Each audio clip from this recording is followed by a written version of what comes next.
হিজরতের সফরে রাসূলুল্লাহ সাল্লাল্লাহু আলাইহি সাল্লাম এবং হযরত আবু বকর সিদ্দিক রাদিয়াল্লাহু আনহু যখন সওর গুহার মুখে পৌঁছালেন, তখন একটা দারুণ দৃশ্য সেখানে তারা দেখলেন। হযরত আবু বকর রাদিয়াল্লাহু আনহু বললেন নবীজিকে, "আমি ভিতরে প্রবেশ করার আগে আপনি প্রবেশ করবেন না। যদি গুহার ভেতরে কোনো ক্ষতিকর প্রাণী থাকে, তবে তা যেন আমাকেই দংশন করে, আপনাকে নয়।" এরপর হযরত আবু বকর রাদিয়াল্লাহু আনহু গুহার ভিতরে ঢুকলেন, গুহাটা পরিষ্কার করলেন এবং কয়েকটা ছিদ্র ছিল সেখানে, সেই ছিদ্রগুলো নিজের চাদর ছিঁড়ে বন্ধ করলেন। ২ টা ছিদ্র বাকি ছিল, ওই ২ টা ছিদ্র তিনি নিজের ২ পা দিয়ে চেপে ধরলেন। এরপর তিনি রাসূল সাল্লাল্লাহু আলাইহি সাল্লামকে ভিতরে ডাকলেন। নবীজি সাল্লাল্লাহু আলাইহি সাল্লাম আসলেন এবং আবু বকর রাদিয়াল্লাহু আনহুর কোলের উপর মাথা রেখে শান্তিতে ঘুমিয়ে পড়লেন। কিছু সময় পর একটা সাপ হযরত আবু বকর রাদিয়াল্লাহু আনহুর পায়ে দংশন করল। যন্ত্রণায় তার শরীর নীল হয়ে যাচ্ছিল আবু বকর রাদিয়াল্লাহু আনহু। কিন্তু তিনি বিন্দু পরিমাণ নড়লেন না তার জায়গা থেকে। যদি নড়ে যায় তাহলে নবীজির ঘুম ভেঙে যাবে এই ভয়ে।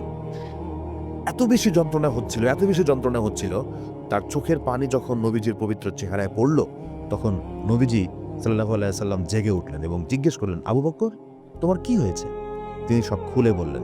নবীজি তার ক্ষতস্থানে নিজের পবিত্র লালা লাগিয়ে দিলেন এবং সাথে সাথে সব ব্যথা দূর হয়ে গেল। আল্লাহু আকবার।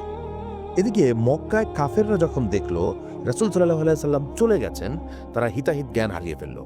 তারা হযরত আলী রাদিয়াল্লাহু তাআলা আনহুকে মারধর করল এবং কাবার পাশে বন্দী করে রাখল। কোনো হদিস না পেয়ে তারা আবু বকর রাদিয়াল্লাহু তাআলা আনহুর বাড়িতে গিয়ে করাঘাত করল।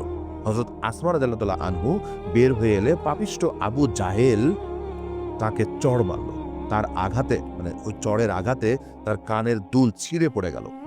কুরাইশরা ঘোষণা করল, যে ব্যক্তি মুহাম্মদ সাল্লাল্লাহু আলাইহি সাল্লাম অথবা আবু বকরকে জীবিত বা মৃত ধরে আনতে পারবে তাকে ১০০টা উট পুরস্কার দেওয়া হবে, এই ঘোষণা করা হলো।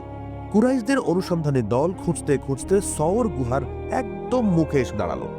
আবু বকর রাদিয়াল্লাহু তাআলা আনহু ভয়ে এবং উদ্বেগে বলে উঠলেন, "হে আল্লাহর নবী, ওরা যদি পায়ের দিকে একটু নিচু হয়ে তাকায় তাহলেই আমাদেরকে দেখে ফেলবে।"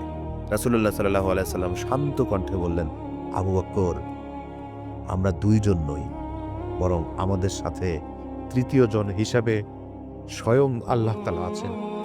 ওই ২ ব্যক্তির ব্যাপারে তোমার ধারণা কি?" তাদের সাথে স্বয়ং আল্লাহ রয়েছেন। আল্লাহর কুদরতে কাফেররা গুহার মুখ পর্যন্ত এসেও ফিরে গেল। গুহার মুখে মাকড়সার জাল আর কবুতরের বাসা দেখে তারা ভাবল, এখানে কেউ থাকা অসম্ভব।